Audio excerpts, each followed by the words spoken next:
Bon, bah, merci d'être présent à cette présentation. C'est une présentation qu'on a fait à deux, Siné et puis moi, Alexandre, et on est tous les deux chez Elvin. Enfin, on fait des missions qui portent sur du Java. Voilà. Et d'ailleurs, en fait, ça tombe bien parce que là, c'est le pattern matching en Java. Et donc, on a sous-titré cette présentation par une approche fonctionnelle de la programmation orientée objet. Alors, c'est un sous-titre un petit peu provocateur pour deux raisons. Premièrement, parce qu'en fait, la programmation fonctionnelle et la programmation orientée objet, ce sont on va dire, deux paradigmes qui souvent, on a tendance à opposer. On verra qu'ils finissent par se rejoindre aujourd'hui. Et la seconde raison, c'est parce qu'en fait, elles ne s'opposent pas parce qu'on le souhaite, mais parce que les théories qui sont sous-jacentes, qui ont construit en fait ces paradigmes-là, sont à la base opposées, ont formé en fait une opposition théorique dans les mathématiques au début du XXe siècle. Donc c'est un côté assez intéressant, on va voir comment ça se passe. Et d'ailleurs aussi une troisième raison, c'est parce qu'en fait en Java n'est pas et ne sera jamais un langage fonctionnel. Alors, le menu donc de pattern matching de Church à Java, donc on va parcourir ensemble un petit peu quelles sont les origines qui ont amené à ça, enfin, d'où vient, quelles sont les théories qui ont poussé aussi l'approche fonctionnelle. Et on va essayer de regarder comment est-ce que ça s'est intégré dans Java dans le temps. On va voir aussi, il y a aussi une histoire de syntaxe, évidemment, puisqu'on parle de langage.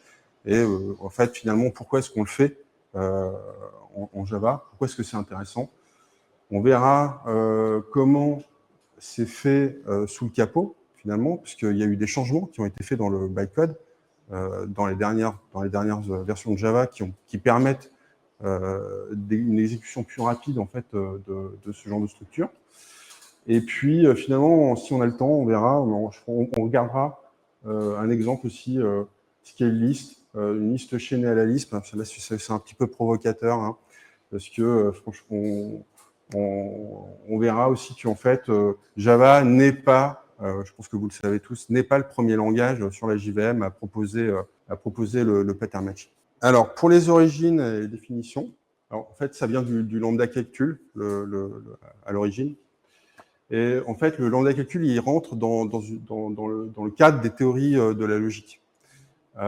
Et c'est une théorie qui est développée par Alonzo Church dans les années 30. En fait, il écrit une thèse dessus et puis il en fait une théorie. Et en fait, là où c'est intéressant, c'est que dans le lambda calcul, en fait, on a une vision dynamique des fonctions. Et en fait, le calcul, il représente une transformation de quelque chose. Et par là, il est en opposition aux théories ensemblistes qui forment les théories, les cadres des théories de la logique à l'époque. Et par exemple, il cherche à résoudre, il existe dans ces théories-là de la logique, qui sont basées en fait sur les théories ensemblistes, des incohérences, et notamment l'incohérence de l'autoréférence. Qui a une idée de ce que c'est que les incohérences de l'autoréférence ici, par exemple? Non? Le paradoxe du barbier, vous connaissez? Admettons que, par exemple, vous êtes dans une ville qui décide d'une loi et qui dit, en fait, le barbier, tout le monde doit être rasé, et le barbier n'a le droit de raser que les gens qui ne se rasent pas eux-mêmes. Qui rase le barbier? Donc, et en fait, concrètement, les théories ensemblistes arrivent à ce genre de problème, notamment parce qu'il n'y a pas l'équipe. Alors, c'est assez drôle parce que, c'est assez intéressant puisqu'en fait, c'est pour résoudre ce type de problématique, Alonzo Church va développer une théorie des types. Donc, il y a trois piliers théoriques en fait à cette théorie du lambda calcul. C'est que la fonction est en intention, donc c'est le concept primitif, d'accord, qui définit une règle de calcul, et puis on verra plus tard l'algorithme, en fait. Attention, parce qu'en fait, le lambda calcul arrive avant l'informatique, hein, finalement, qu'on connaît aujourd'hui. Et ensuite, il y a l'application, donc c'est l'évaluation d'une fonction, c'est l'application d'une fonction à des paramètres, donc c'est ça qui forme une application dans le lambda calcul. Et il y a la calculabilité effective. Et la calculabilité effective, c'est est-ce qu'on est capable de calculer quelque chose avec un algorithme. Et notamment, il y a des théories de la récursion qui arrivent derrière, notamment pour résoudre les problèmes dont je vous ai parlé avant d'incohérence d'autoréférence. Donc, ce que le lambda calcul n'est pas, je vous en ai donné une petite idée. Alors, vous voyez à droite, on a une bijection. Et donc, en fait, on a choisi de représenter une bijection parce qu'en fait, c'est pas Nicolas Boubarki qui l'introduit, hein, c'est Nicolas Boubarki qui en définit les termes, en fait, qui donne qui invente ce terme-là, bijection. Et donc, pour lui, Nicolas Boubarki, c'est une application. Une application est une relation entre deux ensembles pour laquelle chaque élément du premier, donc la source, est relié à un unique élément du second. Et en fait, pour Nicolas Boubarki, ce qui est important, c'est l'ensemble. Et c'est la fonction, elle vient après, puisqu'en fait, on cherche à trouver une relation entre deux ensembles. Et donc, pour lui, c'est quelque chose de statique. Donc, on a des ensembles, les ensembles sont c'est statique. En fait, on passe de l'un à l'autre avec une fonction, d'accord ? Mais ce n'est pas la fonction qui détermine l'ensemble. Et pour Church, c'est différent. Donc, on a un processus en fait de substitution. Enfin, lui, il conçoit l'application comme un processus de substitution de calcul et syntaxique. Et on applique en fait un opérateur à un opérand, ce que j'ai dit avant. Et donc, du coup, ce qui est intéressant, c'est qu'on a ici les deux théories qui ont formé, d'une part, en fait, ce qui nous a permis d'obtenir les langages orientés objets, et de l'autre part, les langages fonctionnels. Et aujourd'hui, en fait, Java, quelque part, nous propose de réunir les deux, mais sous l'égide de la programmation orientée objet. Et donc, là, on n'a toujours pas dit ce que c'était qu'une pattern matching. Donc, le pattern matching, c'est d'une part, enfin, on va dire, il y a aussi trois axes à retenir. Donc, c'est une décomposition, enfin, du point de vue moderne. Donc, on va tester le type. C'est relativement important parce qu'on va pouvoir, dans les langages modernes, s'appuyer sur le compilateur. C'est une opération unique sur un ensemble. Et donc, il s'est passé entre Church et nous, javaïstes, en fait, il s'est passé plus de 90 ans pour qu'on obtienne tout ça. Et c'est pas fini, il y a encore des évolutions qui vont venir. Mais ce qu'il faut retenir, je pense que on est passé par tout un tas de langages qui sont quand même diamétralement opposés à Java. Le premier, c'est Lisp. Avoir une logique de programmation objet dans Lisp, c'est pas possible. Ça n'a pas de rapport. Et au fur et à mesure, en fait, on voit comment en fait, ce langage-là a pu générer de nouvelles structures dans d'autres langages pour finalement arriver dans la JVM en 2004 via Scala et aujourd'hui de nous le fournir dans Java. Moi, je vais vous parler de comment est-ce que Java a évolué. Au départ, en fait, Java, c'était plus pour faire des gros programmes. Et finalement, aujourd'hui, on remarque que ce qu'on veut faire, en fait, c'est transformer de la donnée. Donc, en général, vous allez voir qu'il y a beaucoup de JSON et c'est ce qu'on veut faire. On veut transformer cette donnée et la manipuler. Donc, on part du fait que Java, avant, était surtout fait pour être écrit une fois et lancé sur plusieurs plateformes, à un langage qui doit s'adapter aujourd'hui aux réalités d'aujourd'hui, qui est de pouvoir transformer les données. Donc, ce que je disais en vrai, c'est que la transformation des données aujourd'hui, c'est 90% du travail du développeur. Quand vous allez en mission aujourd'hui, vous devez pouvoir parser des données, les mapper et ensuite faire votre application avec et ressortir quelque chose de ces données. C'est ce qui se passe aujourd'hui, alors qu'avant, l'idée derrière Java, c'était surtout d'encapsuler les données, d'avoir une logique forte derrière les objets. Et aujourd'hui, on est plutôt orienté vers des langages qui sont des langages orientés data. Donc, ça va être Python, ça va être Kotlin, Scala, tout ce que vous connaissez. Donc, c'est un peu ce que j'ai marqué sur cette diapo. Et Ce qui est marrant, c'est que quand on regarde les langages aujourd'hui, globalement, pour l'analyse des données, pour la data, ça va être Python. Et on constate que Python, en fait, le pattern matching, il est arrivé en 2021 dans la PEP 634. Donc, c'est pas, c'est vrai que c'est pas si ancien que ça, en fait. Donc, pour d'autres langages, d'autres domaines, en fait, par exemple, le mobile, ça va être du Kotlin, du Swift.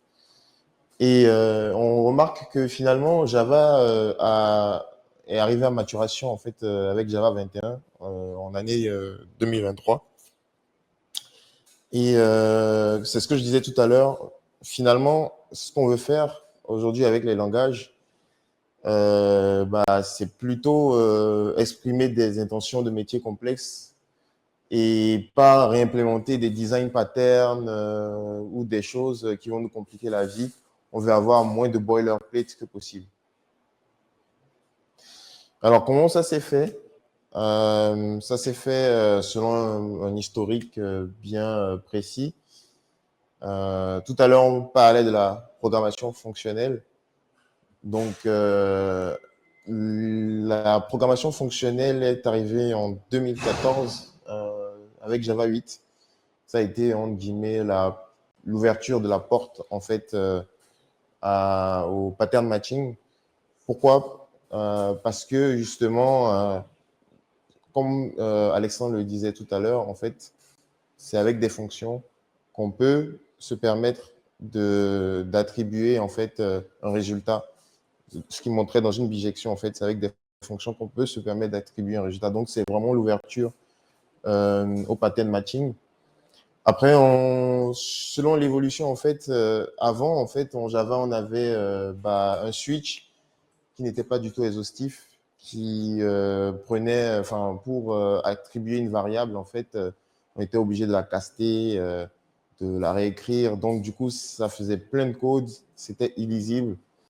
Et dans les langages modernes, en fait, les données sont immuables. Donc, il fallait que Java trouve une solution par rapport à l'immuabilité des données. Donc, les records aussi sont arrivés. Et quand on parle d'ensemble, on a besoin d'ensemble bornés. Donc, les classes scellées vont nous permettre de partir dessus. Et enfin, on a besoin de décomposer, en fait, ou de matcher les patterns, les données, en fait, avec les données immuables. Donc, il faut pour cela connaître la structure des données, la lisibilité du code et d'introduire tout ce qui est notion de pattern matching.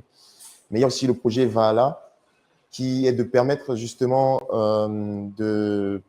d'avoir dans Java des structures plus simples, vu qu'aujourd'hui, ce qui se passe concrètement dans Java, c'est que derrière le capot, on a des données qui sont… Enfin, on a le garbage collector, en fait, qui va permettre d'abstraire, en fait, comment est-ce que la mémoire est gérée.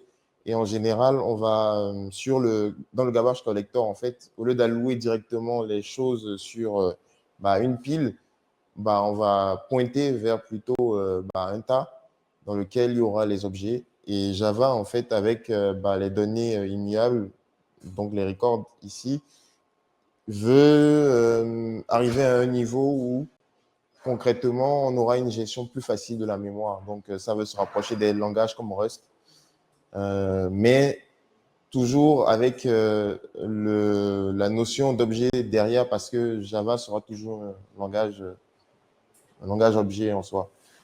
Donc, la programmation fonctionnelle, c'est en ça que disait Alexandre que la programmation fonctionnelle, finalement, va venir, entre guillemets, cacher la programmation objet.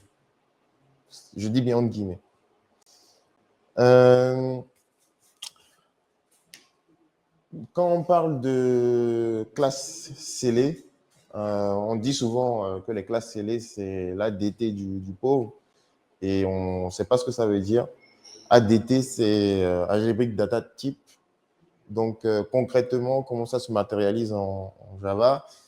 C'est que une somme, c'est un ensemble parmi des types donnés. Donc, ça va être, par exemple, si on prend une forme géométrique, ça peut être un cercle, ça peut être un carré, ça peut être un rectangle. Et finalement, avec ces types-là, on a différents modèles de données.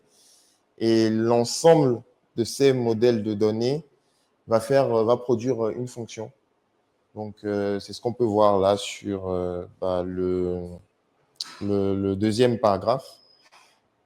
Finalement, en fait, avec cette fonction, on pourra, le compilateur pourra vérifier l'exhaustivité des types de données et ce qu'on retourne. Parce que aujourd'hui, en Java, en vrai, quand on a des données, dans les anciennes versions, on ne pouvait pas vérifier l'exhaustivité. Par exemple, il nous fallait mettre des breaks à chaque fois dans des switches pour dire que là, on s'arrête pour ce type-là de données quand on faisait un match de données après avoir casté la donnée. Donc, on voit très bien qu'il y avait beaucoup trop de code à exprimer pour finalement des choses qui sont assez, on va dire, simples à faire. Comment ça se matérialise concrètement? On voit sur ces exemples qu'on a des avant et des après. Donc, par exemple, avant Java 14, quand on faisait un switch, on était d'abord obligé de déclarer une variable. Donc, voilà, cette variable, on l'attribue rien. Et à chaque fois qu'on devait faire un case, on doit attribuer la variable, on doit faire un break. Et donc, du coup, ça faisait que finalement, il y avait le switch ne pouvait rien retourner. Et aujourd'hui, justement, avec la liaison directement dans le pattern matching, on voit très bien qu'un switch, il peut directement retourner une valeur avec ce qu'on appelle ici un arrow label. Si vous vous rappelez au début de la présentation, on a parlé justement d'un opérande. Oui. Je vois tout ça, ça me fait forcément penser à Rust. Est-ce que c'est des inspirations qui viennent de Rust ou est-ce qu'il y a d'autres langages peut-être qui sont antérieurs à tout ça peut-être? C'est une très bonne question. Moi, je ne sais pas si ça vient de Rust. Tout ce que je peux dire aujourd'hui, c'est que Java, justement, n'innove plus. Il a tendance à copier ce que les autres ont fait. Non, mais en Kotlin, tu n'as pas vraiment de pattern matching. Tu as un when qui permet de vérifier un type, mais il ne te permet pas de le décomposer de cette façon-là. À mon sens, après, je pense que en tout cas sur les JVM, c'est sûr le premier à avoir fait ça, c'est Scala. Et quand on regarde finalement Scala, en fait Scala, c'est le début des années 2000. Hein, déjà, on est déjà dans les débuts des années 2000. Et si on regarde ce qui a été fait dans Rust après, on a quelque chose de très similaire. Par contre, si tu regardes des langages comme OCaml qui sont plus anciens encore, là, tu as déjà ces histoires de décomposition, etc. La syntaxe n'est pas exactement la même parce que tu passes pas par un switch. Okay, tu passes par un match. Alors, en ce cas-là, tu passes par un match aussi. T'as pas cette t'as pas ce case, etc. Très explicite que tu peux avoir dans ces langages de la JVM. Mais par contre, tu as déjà cette décomposition. Donc finalement, je pense qu'il faut aller regarder plus loin pour voir d'où vient cette syntaxe-là. Et Rust a copié ça d'OCaml, puisque d'ailleurs, en fait, le premier compilateur Rust a été écrit en OCaml. Ouais, et autre question, moi, ça m'a toujours questionné de me dire, en fait, là où avant, j'essayais d'écrire une méthode et une fois qu'elle est écrite, j'y touche plus. Là, on se retrouve à rajouter des sous-types d'un type et du coup à être obligé d'aller rajouter des branches dans des switch cases. Est-ce qu'en termes de qualité du code, c'est vraiment ce qu'on veut faire, devoir rajouter tout le temps des cases dans des switch? Après, c'est à toi. Enfin, je pense qu'il faut... C'est un problème de design. Hein. En l'occurrence, il faut savoir ce que tu veux faire. Mais on va d'ailleurs parler de quelque chose d'assez similaire un peu plus tard. Peut-être que ça répondra à ta question. Et si ça répond pas à ta question, on en débattra à la fin. Je peux peut-être juste, en F#, j'ai eu le cas récemment où il y a ce genre de pattern matching. J'ai dû gérer des cas et je me suis rendu compte qu'en fait mon modèle était mal designé et que je devais gérer plusieurs choses à un endroit. Et du coup, j'ai dû revoir mon modèle pour que le code s'adapte. J'ai une petite question du coup. Comment est-ce qu'on vérifie l'exhaustivité? Comment le compilateur vérifie l'exhaustivité? En fait, Là, ça va arriver. Ça va ça arriver. arrive. Ça arrive. Du coup, on y est. Pour vérifier l'exhaustivité, justement, il faut sceller en fait ton ensemble. Donc, il faut dire que ton ensemble, c'est c'est une somme de types. Et en fait, si par exemple, tu as un switch dans ton code aujourd'hui et que tu as oublié, par exemple, demain, je rajoute un autre type, là, je mets un rectangle et que j'ai oublié de mettre ma condition dans le code, le compilateur va me signaler que en fait, j'ai oublié le type code que je dois traiter, le type rectangle que je dois traiter ce cas-là. Donc, c'est les classes scellées qui permettent de le faire en Java. En gros, du coup, pour résumer, Java 21, du coup, il va venir agréger tout ça. Donc, c'est lui qui va permettre la déconstruction, en fait, des modèles qui sont les records. Donc, par exemple, ici, avant, on devait faire, avant Java 21 jusqu'à Java 17, on pouvait faire ça, est instance of. Et du coup, maintenant, dans un switch, on voit très bien que la lisibilité du code est vraiment améliorée. Donc, du coup, bon, là, c'est justement tous les nouveaux mots-clés qu'il y a dans Java. Seal, ça permet de fermer une hiérarchie. Le record, ça va être la donnée, c'est pour déclarer la donnée immuable. On peut faire la liaison justement instance of. Du coup, le type est à variable. Ensuite, le switch, c'est ce qu'on a montré tout à l'heure. Et en fait, ça, c'est la déconstruction. En fait, tu peux dire que ton type, si c'est le type tel, si c'est un cercle avec telle variable, comme ça, tu as déjà matché les variables, tu fais ce que tu veux avec. Sans oublier l'arrow label. Comme on disait tout à l'heure, il s'agit d'une bijection. Donc, t'as le côté, tu as ce cas qui va matcher le résultat de l'autre côté. Bon, tu peux toujours mettre des gardes avec des when, des petites conditions en plus. Notamment, je pense que HTTP, par exemple, va être réécrit, je pense, avec des gardes ou des trucs comme ça. Il y a une bonne vidéo de José Pomar dessus. Tu peux aller regarder dans Java 24. Et tu as le unName pattern. Du coup, par exemple, si tu as un cas où tu veux juste utiliser la variable A, ou tu peux mettre underscore ici pour dire en fait, tu déconstruis, mais tu sais que cette variable, tu vas pas l'utiliser en fait. Donc, typiquement, par exemple, en Java, tu reçois une exception, tu n'as pas envie de l'utiliser, aujourd'hui, tu peux mettre, à partir de Java 25, tu peux mettre underscore. Là, c'est vraiment un résumé. Donc, par exemple, aujourd'hui, quand tu as un switch sur quelque chose, là, tu vois, là, c'est la liaison que tu fais directement. Au lieu de caster comme avant, là, tu peux déconstruire directement et renvoyer un résultat.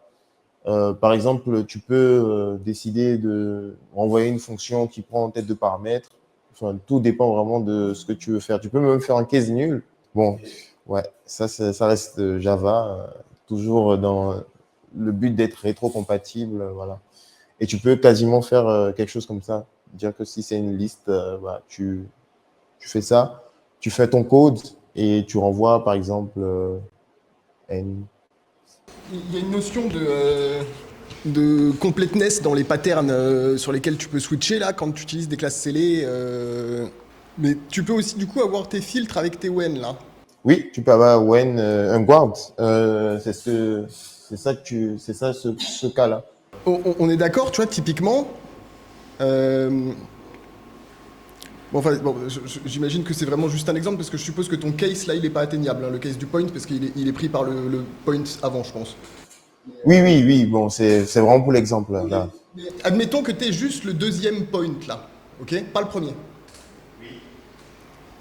Du coup, on est d'accord que là, tu as un souci parce qu'en fait, tu traites pas la moitié de tes cas. Oui, tu vas pas, enfin, tu vas pas, enfin, tu vas pas tout traiter parce que c'est vraiment ce cas-là que toi tu veux traiter. Est-ce que le compilateur, il est capable de t'avertir? Une question. Sur du Wayne, je pense pas. Je pense pas. Hein. Non. Non. Ok, donc en fait, bon, c'est aussi une histoire de pattern. Hein, on va regarder, on va voir. Pattern matching, design pattern, on va voir. Et donc, il y a Peter Norvig, hein, il y a une phrase qui est assez célèbre quand on se renseigne, qui dit que Peter Norvig, en 96, lui, il dit qu'il y a 16 des 23 patterns qui ont une implémentation qualitativement plus simple en Lisp ou en Dylan qu'en C++, ou ils disparaissent complètement. Donc, il fait une analyse et il dit, bon, en fait, on peut se passer des design patterns. Et en programmation orientée objet, on adore les patterns puisque ça structure le code. Et donc, en regardant en fait quels sont les patterns du Goff qu'on peut remplacer, il y en a 3, on va dire immédiatement, enfin visitor, interpreter et state. On va regarder un petit peu comment on peut les remplacer. On va faire un peu de rafraîchissement. Et donc le visitor, en fait, qu'est-ce que c'est? Techniquement, c'est du double dispatch. Et on a en fait un client qui manipule une interface qui est implantée évidemment par des cas concrets et qui va en fait passer cette interface à une structure de données. Souvent en fait on a en fait une hiérarchie en fait. Souvent cette hiérarchie c'est un composite. Donc, pour simplifier hein, parce que donc en fait à quoi ça ressemble. Et donc en fait dans la version canonique juste une chose c'est que on a un void en fait au niveau des visites. Donc ça veut dire qu'en fait on fait un changement d'état interne souvent quand on écrit un visiteur. Il y a d'autres façons de le faire, mais souvent c'est comme ça que c'est proposé. Donc là ici en fait on admet qu'on a une interface markup okay, qui est implémentée par texte et paragraphe, et on voit qu'en fait cette interface markup elle a une signature de méthode accept, et elle va accepter un visiteur. Et donc on va passer à ce visiteur en fait une implémentation de visiteur qui lui a deux méthodes, donc, parce qu'ici il n'y a que deux types en fait, concrets, texte et paragraphe. Évidemment, dès qu'on va avoir on va avoir plusieurs types qui vont venir composer en fait cet ensemble défini par l'interface, enfin cet ensemble de types en fait, ben, on va devoir rajouter une nouvelle méthode visite pour chacun de ces types dans l'interface. Et donc, du coup, en fait, ce qui va se passer, c'est que si admettons que je tire à l'extrême, hein, vous en avez 15 d'implémentation de votre visiteur, bah, en fait, à chaque fois que vous allez rajouter un type dedans, vous allez devoir réécrire toutes les méthodes parce que sinon, vous ne pourrez pas, en fait, faire ce double dispatch parce que vous êtes obligé d'implanter la méthode accept et vous ne pouvez pas proposer un défaut ici. Parce que sinon, ça casse tout. Vous aurez des erreurs. Et donc, avec les cils plus les records, en fait, on peut faire ça en une fonction. Là, on simplifie. Et donc, éventuellement, plutôt que d'avoir une interface visiteur, bah, je peux passer directement par une méthode. Une classe adaptée, une méthode, dans laquelle, en fait, j'aurai tous les cas de type, en fait, que je vais pouvoir décomposer via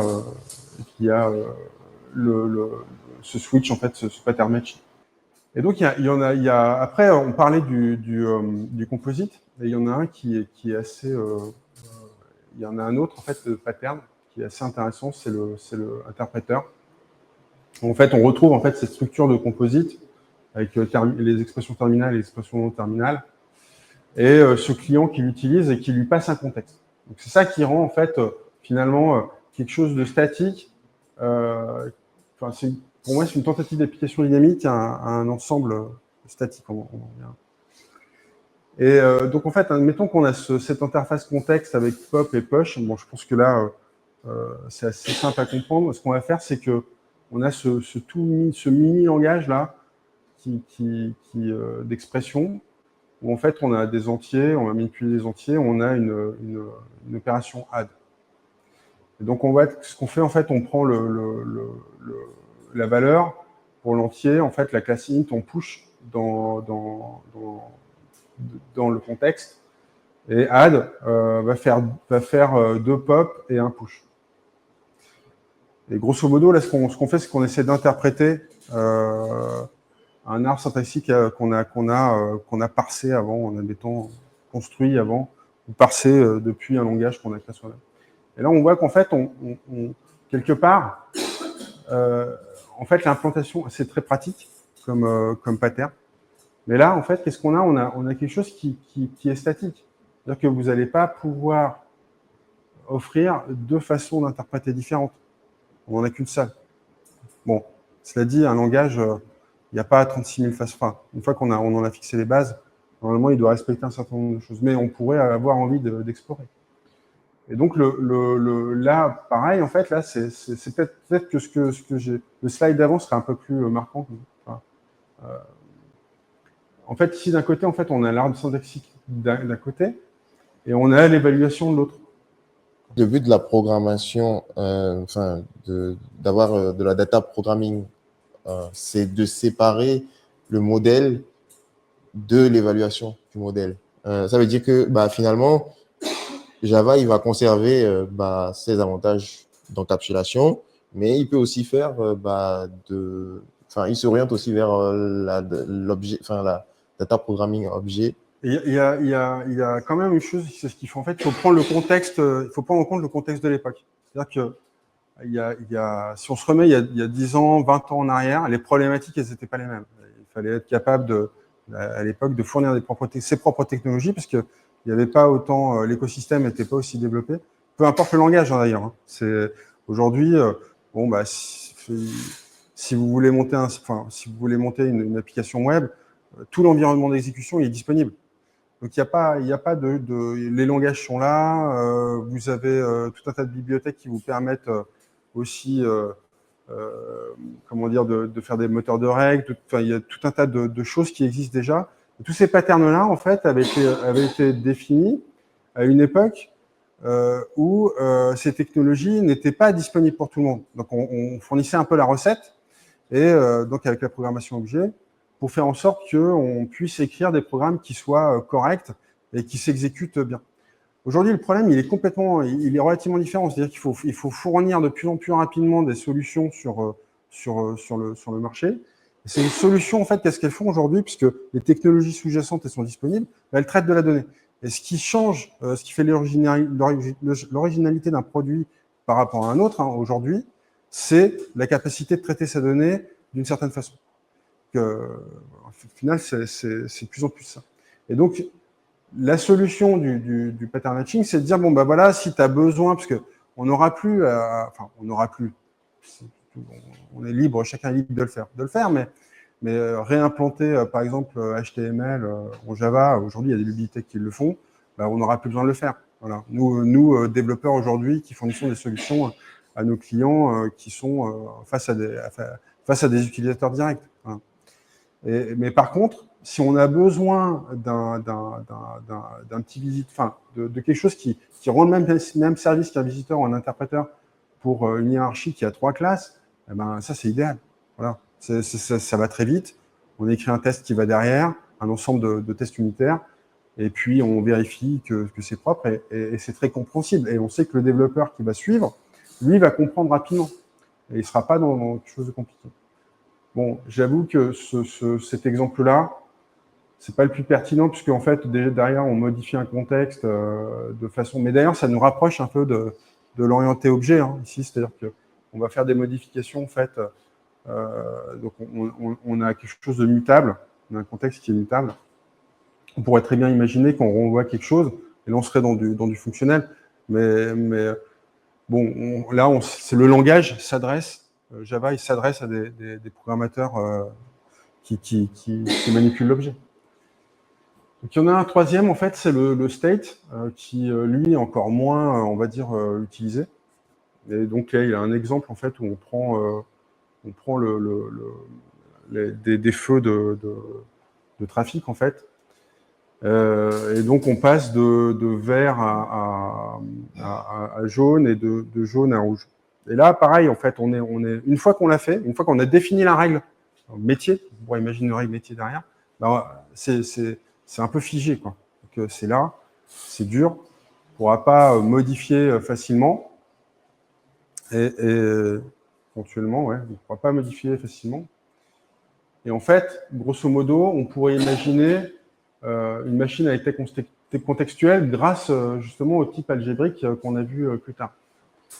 Et donc là, on a un exemple très simple, voilà, sur la gauche, où en fait, on va prendre yellow et on va dire, en fait, là, j'ai un autre, je peux monter un autre exemple. C'est-à-dire qu'avec le même modèle de données, sans avoir cette méthode next là qui est partout, en fait, je vais pouvoir, si je suis de jaune et que le précédent, en fait, c'est vert, je vais pouvoir passer à rouge. Et si le précédent, en fait, c'est rouge, je vais passer à vert. Donc, je peux implanter plusieurs types de feux de cette façon-là. Et là, on peut imaginer encore mieux. C'est-à-dire que on lui passe carrément un contexte, en fait, qui va appeler le web, par exemple, enfin, qui va appeler un réseau, pour savoir si, en fait, le centre de contrôle, quelque chose de centralisé, permet de valider le changement d'étape. Et si on revient, en fait, sur la slide précédente, avec ce pattern-là, ça aurait été beaucoup plus difficile d'améliorer, en fait, l'état sans j'étais obligé de casser un peu mon modèle. Là, je n'ai pas besoin de le faire. Bon, ce qui aurait pu être fait ici, ça aurait été d'avoir un combo. C'est-à-dire qu'en fait, j'aurais pu avoir un interpréteur, un state avec un stratégie, par exemple. Et ça m'aurait permis de rendre les choses beaucoup plus souples. Mais c'était à ce moment-là, en fait, j'aurais été obligé de combiner encore un pattern. D'ailleurs, en fait, les patterns, souvent les design patterns, souvent il faut les combiner. C'est pas un mal en soi, hein, pas du tout. Hein, c'est quelque chose de très intéressant à faire et de très performant. Mais quand on a besoin de faire des toutes petites choses, parce que plutôt que de se lancer dans un design qui va être éventuellement consommateur en ressources, temps, on peut aller vers ce genre de solution. Je vais essayer de vous remonter rapidement. En fait, qu'est-ce qui se passe sous le bytecode? Du coup, on remarque, en fait, on va remarquer que dans le bytecode, on a quelque chose qu'on appelle invoke dynamique, qui est contraire à ce qu'on avait avant, qui s'appelle plutôt invoke virtual. Ça va rejoindre un peu le propos de ce qu'il disait tout à l'heure. Finalement, avant, avec la programmation objet, en fait, on est vraiment scellé par rapport à une hiérarchie de classe, alors que là, le invoke dynamique, c'est ce qui se passe derrière une lambda, avec ce que Kotlin et Scala ont fait. Donc, derrière ce qui est généré, en fait, en Kotlin, c'est toujours du invoke dynamique parce que c'est des lambdas. Finalement, en fait, quand tu lances ton application au runtime, en gros, c'est comme si tu disais dans invoke virtual, tu vas dire à la JVM, trouve-moi, dans le polymorphisme, par exemple, trouve-moi cette méthode-là à partir de cette classe-là. Alors que si tu fais un invoke virtual, tu vas plutôt lui dire, en fait, c'est comme si tu fais un if-else. Tu lui dis, bon, ce type-là, au bootstrap, en fait, tu lui associes tel comportement. Donc, finalement, en fait, c'est comme si c'est toi qui as la main sur ce que tu vas envoyer, ce que tu vas exécuter comme code. Du coup, effectivement, au premier lancement, ça fait un petit overhead, mais finalement, c'est plus performant.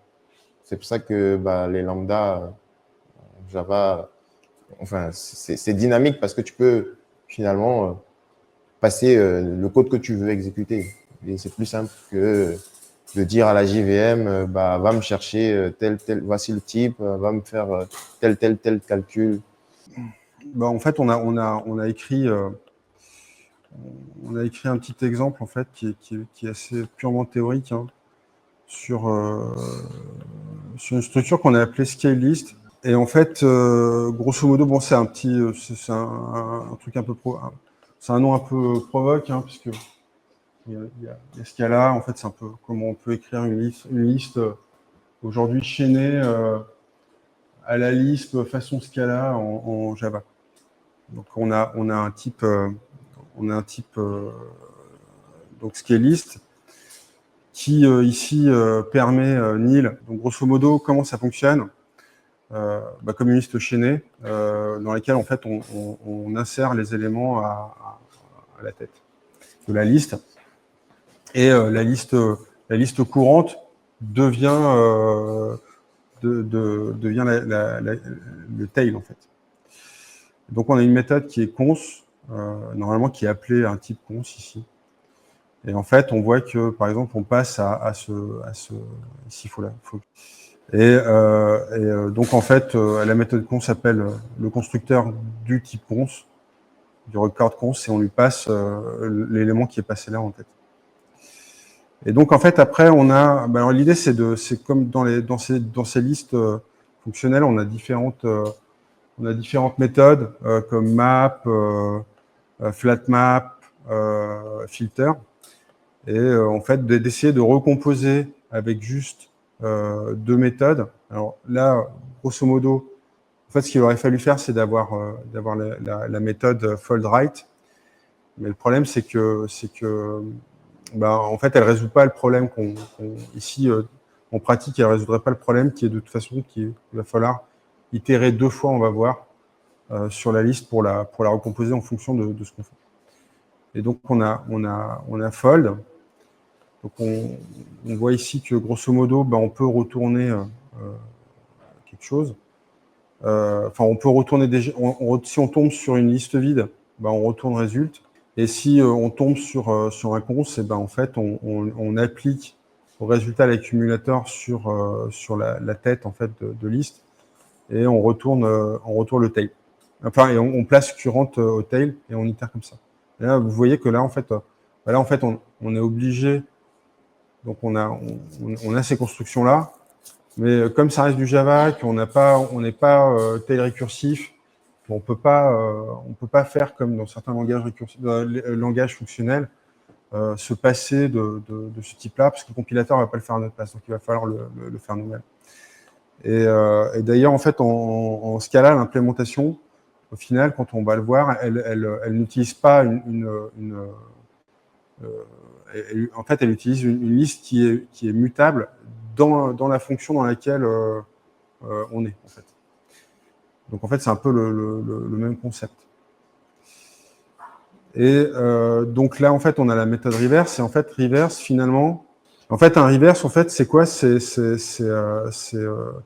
On pourrait appeler fold et recomposer la liste par le. Ouais, voilà. Donc en fait, la méthode reverse, en fait, qui permet, qui est en fait un fold. Et à partir de ces deux méthodes, on peut faire toutes les autres. Grosso modo, en fait, finalement, à partir de fold, on peut tout faire. Et donc, grosso modo, avec cette petite construction basée sur un pattern matching, on peut faire toutes ces opérations, ces fameuses opérations en liste. Donc, grosso modo, on fait un fold ici pour avoir le map, et on lui passe un mapper, en fait, qui devient en fait la méthode d'accumulation. Et derrière, on appelle reverse. On fait exactement pareil pour flatmap, sauf que là, il faut en fait transformer l'item en itérable et puis itérer dessus. Et pareil, on fait un reverse à la fin. Et donc, en fait, si on regarde, bon, là, il y a un itérateur qui est propre à Java. Et si on regarde, en fait, ce qu'on a dans d'autres langages, comme en Scala, il va avoir du mal à lire, mais le code compile. En fait, on a quelque chose qui est extrêmement proche, en fait, de ces langages-là. Et la différence qui existait entre Java et ces langages-là, et petit à petit, en tout cas, qui mélange objet et programmation fonctionnelle, est petit à petit en train de disparaître. Et on a un exemple en fait en Python qui est là, qui a été écrit par Sidney sur la base de ce qu'on avait en Java. Et en fait, on retrouve le code, un code qui est extrêmement similaire, quoi. qui est vraiment très similaire. Ouais. Sachant que là, par exemple, pour déclarer des records, j'utilise des annotations de data class Voilà. en plus. Pour conclure, en fait, on a déjà pas mal parlé, mais voilà, c'est une nouvelle construction qui va d'ailleurs être de plus en plus optimisée à l'avenir dans la JVM grâce au projet Valhalla d'ailleurs, qui va notamment permettre de placer des records sur la pile plutôt que le tas, d'avoir une nouvelle d'offrir une certaine gestion de la mémoire d'une certaine façon sur la JVM, et qui va aussi en fait permettre, quand on a des constructions un peu compliquées, en étant restreint dans les applications, parce qu'en fait c'est vraiment là c'est destiné aux développeurs d'applications plutôt qu'aux développeurs de bibliothèques. En fait, d'avoir, avec les améliorations qui sont apportées, de pouvoir écrire du code un tout petit peu plus rapidement, de façon un peu plus lisible, on va dire, et aussi qui va pouvoir s'exécuter plus rapidement. Est-ce que des questions? Ouais, une petite question. J'ai quitté Java, je pense, au moment où, en gros, à la sortie du pattern matching.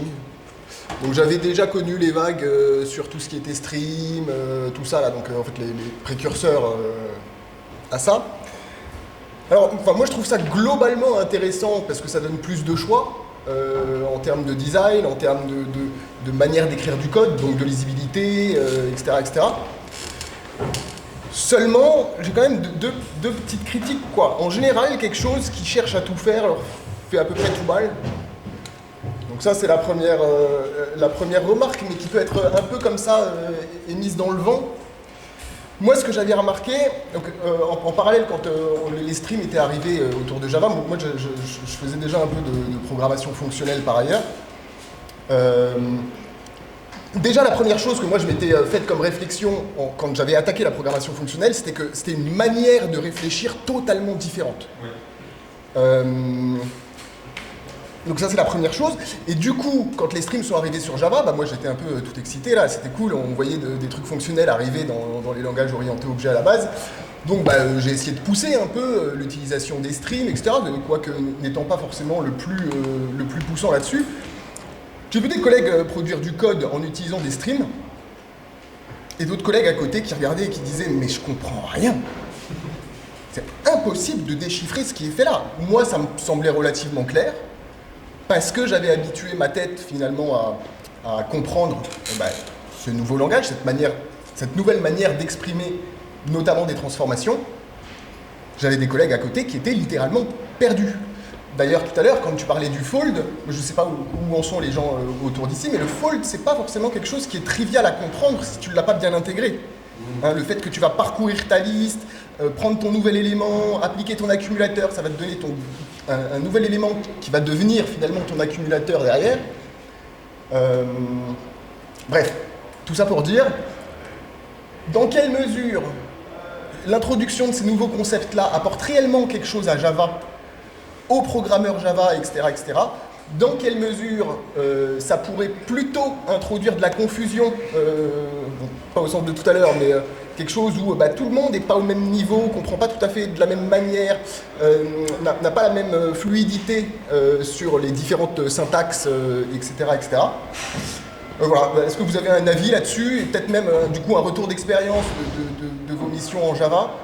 Déjà, en fait, j'ai envie de te dire que Java, ça, peu importe, hein, tu peux le tirer dans tous les sens, ça reste de l'objet. Hein.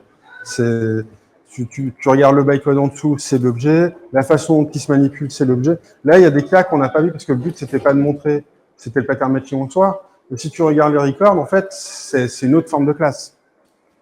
Et donc, du coup, tu peux lui rajouter des méthodes, tu peux lui rajouter grosso modo, ce que tu peux faire, c'est que tu peux, comme en fait, ce qui n'est pas mutable, c'est la référence.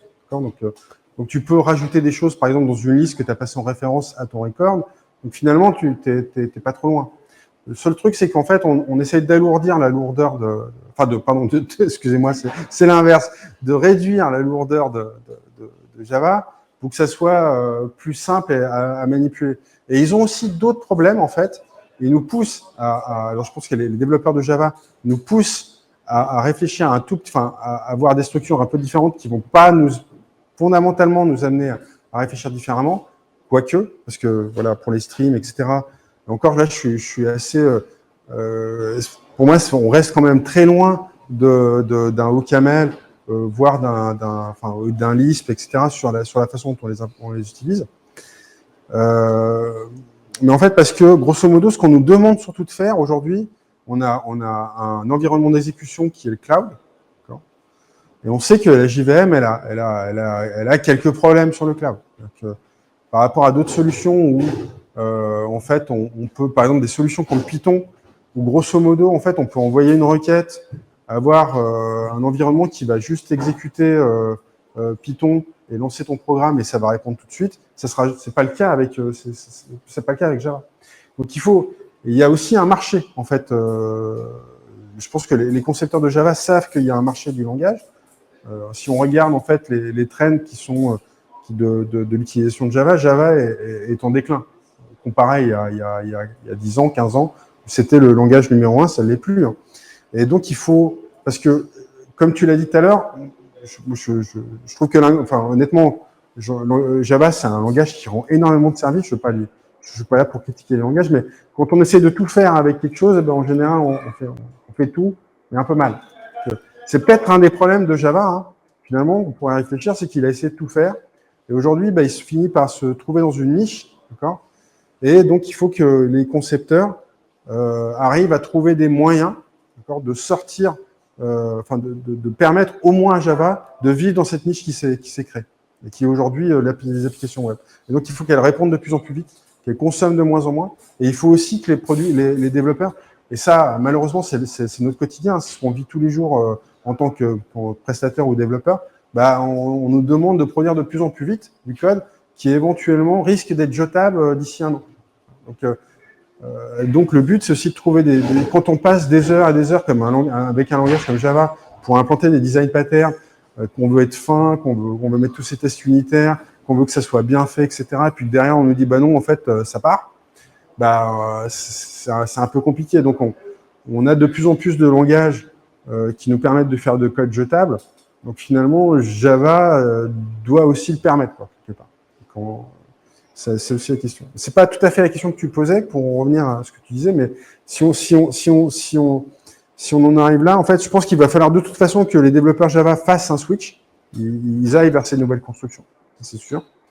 Et ensuite, au final, quand par exemple, si on reprend l'histoire des streams, là où il fallait changer c'est sûr qu'en fait, c'est la syntaxe uniquement qui te fait réfléchir différemment. Mais en fait, au final, derrière, quand on regarde, c'est que de l'objet. Donc on passe le compilateur, il transforme ce que tu as écrit en un objet. D'ailleurs, en fait, c'est une classe. Derrière, c'est une classe anonyme. Encore le bytecode, ça sera une classe anonyme pour tes streams.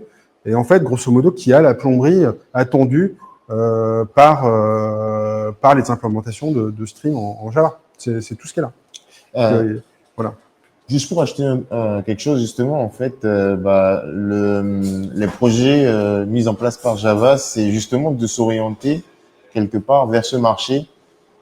Par exemple, une des ambitions de Java, c'est de devenir demain le langage par défaut pour tout ce qui va être data. Enfin, c'est une des ambitions. Ça ne veut pas dire qu'ils vont y arriver, mais ils sont en train de mettre les choses en place pour justement nativement devenir, entre guillemets, le langage qui va détrôner Python dans la data. Merci beaucoup. Oui.